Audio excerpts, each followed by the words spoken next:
పాటు లోక్సభ నియోజకవర్గాలకు ఎన్నికలు జరగబోతున్న ఆంధ్రప్రదేశ్లో పార్టీల ప్రచారం జోరుగా సాగుతోంది. పార్టీల అధినేతలతో పాటు బరిలో ఉన్న అభ్యర్థులంతా తమనే గెలిపించాలంటూ ఓటర్లను ప్రసన్నం చేసుకునే పనిలో పడ్డారు. అయితే ఏపీకి సంబంధం లేని వ్యక్తులు కూడా ఏపీలో ప్రచారం ప్రారంభించారు.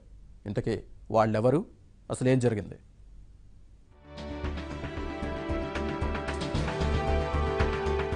కడప జిల్లా మైదుకూరులో 12 మంది తెలంగాణ యువకులు వైఎస్ఆర్ కాంగ్రెస్ పార్టీ తరపున ప్రచారం మొదలుపెట్టారు. వీధి వీధి తిరుగుతూ ఓటర్లను ప్రభావితం చేసేందుకు ప్రయత్నించారు. జగన్ ఒకసారి సీఎం చేయాలని, జగన్ సీఎం అయితే చంద్రబాబు కంటే గొప్ప పథకాలు ప్రవేశపెడతారంటూ 12 మంది యువకులు ఓటర్లను ప్రలోభ పెట్టేందుకు ప్రయత్నించారు. అయితే వారి వ్యవహారంపై అనుమానం వచ్చిన స్థానికులు ఆరా తీస్తే అసలు విషయం బయటపడింది. యువకులది తెలంగాణ అని గుర్తించిన స్థానికులు వైఎస్ఆర్ కాంగ్రెస్ పార్టీ తరపున ఎందుకు ప్రచారం చేస్తున్నారు, ఎందుకు ప్రలోభ పెట్టేందుకు ప్రయత్నిస్తున్నారంటూ ప్రశ్నించారు. దీనికి ఆ యువకులు సమాధానం చెప్పకుండా తటపటాయించారు. ఈలోగా విషయం తెలియడంతో తెలుగుదేశం కార్యకర్తలు అక్కడికి చేరుకుని యువకులను పోలీసులకు అప్పగించారు.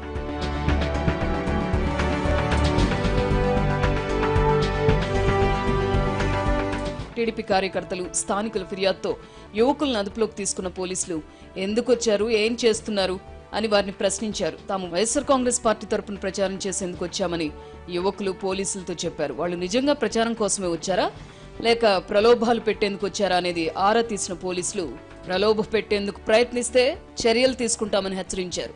మైదుకూరు నియోజకవర్గం నుంచి టీడీపీ అభ్యర్థిగా పుట్టా సుధాకర్ యాదవ్ పోటీ చేస్తున్నారు. తెలంగాణ మంత్రి తలసాని శ్రీనివాస్ యాదవ్ కు పుట్టా సుధాకర్ యాదవ్ స్వయాన వియ్యంకుడు.